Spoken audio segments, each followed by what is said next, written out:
Dá uma olhadinha agora nos meus resultados aplicando minhas estratégias. Aqui, ó, tô na minha conta da Hotmart e dá uma olhada nisso daqui. Só no mês de fevereiro agora de 2021 eu faturei R$311 mil, ó. Agora sim eu tenho um convite pra te fazer. Quer aprender quais são as estratégias que eu e esse pessoal estamos usando? Que legal. Ó, vamos falar um... Cara, são 17 arquivos, não precisa falar todos, né? Nem dá pra gente falar todos. Nem dá. Então, ó, eu vou falar 4. Os primeiros 4, tu escolhe um e fala. Tá. Arquivo 1, as pessoas ricas acreditam na seguinte ideia: eu crio a minha própria vida.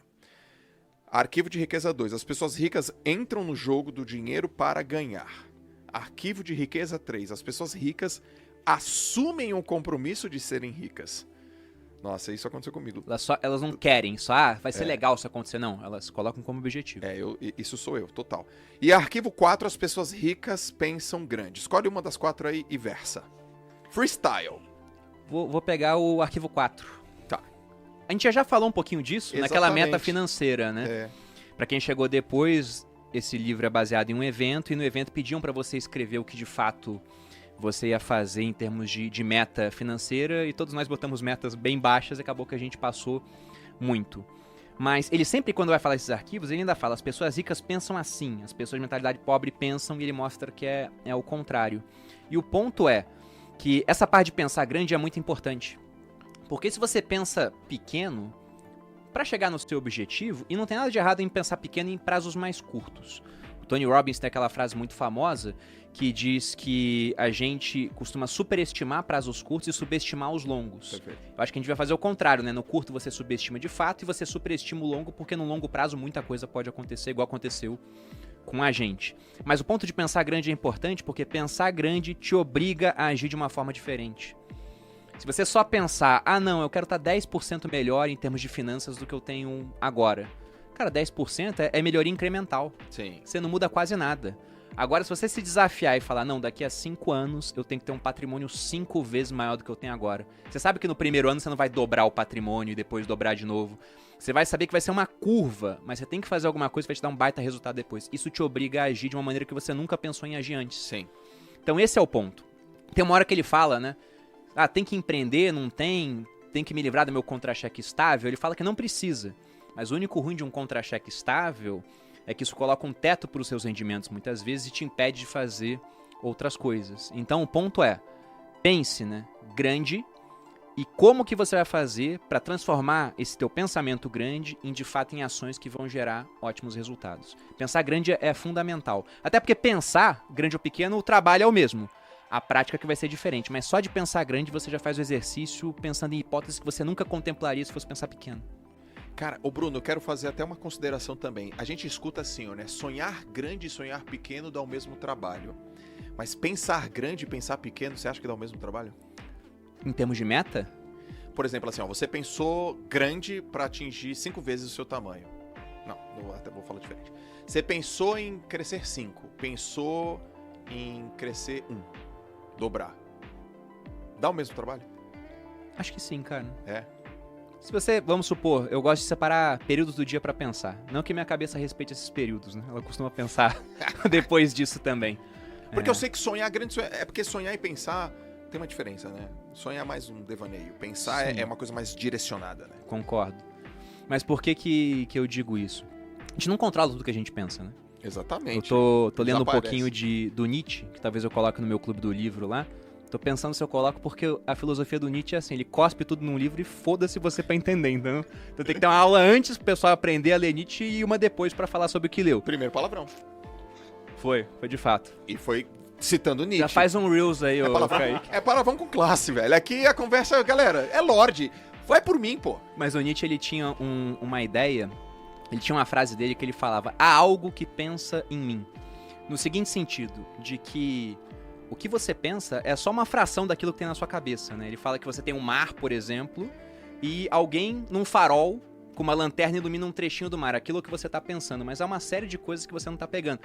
E ele ainda fala, quem é o cara que escolhe pra onde tá apontando o farol? Ele fala, não é a minha mente consciente, é, sei lá, o meu corpo que tá fazendo isso. Mas ele fala, você não tem controle sobre tudo que você pensa. E pra ele, inclusive, aquilo que você pensa é a parte menos importante do seu pensamento no final das contas. O que tá em volta que é muito mais importante.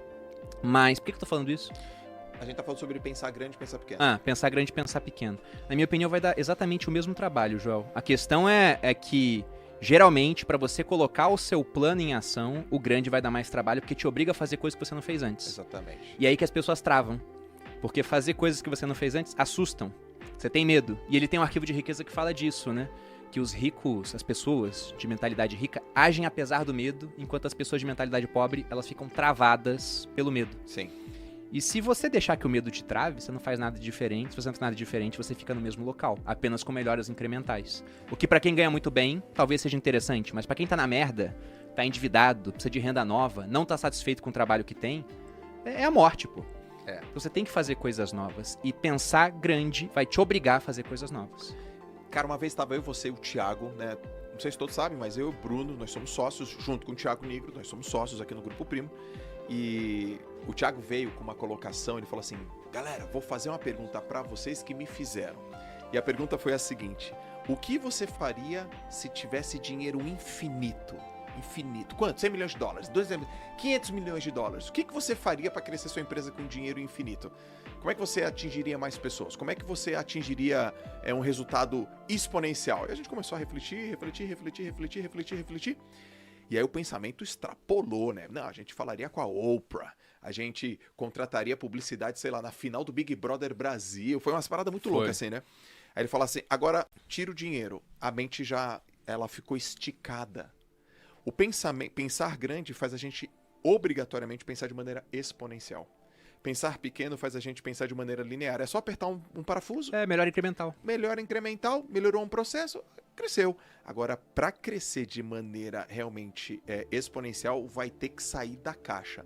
Então, gente, um exercício, uma sugestão pense assim: o que você faria se você tivesse dinheiro infinito? Sem fim. Aí a sua mente, se o dinheiro não é um problema, eu faria isso.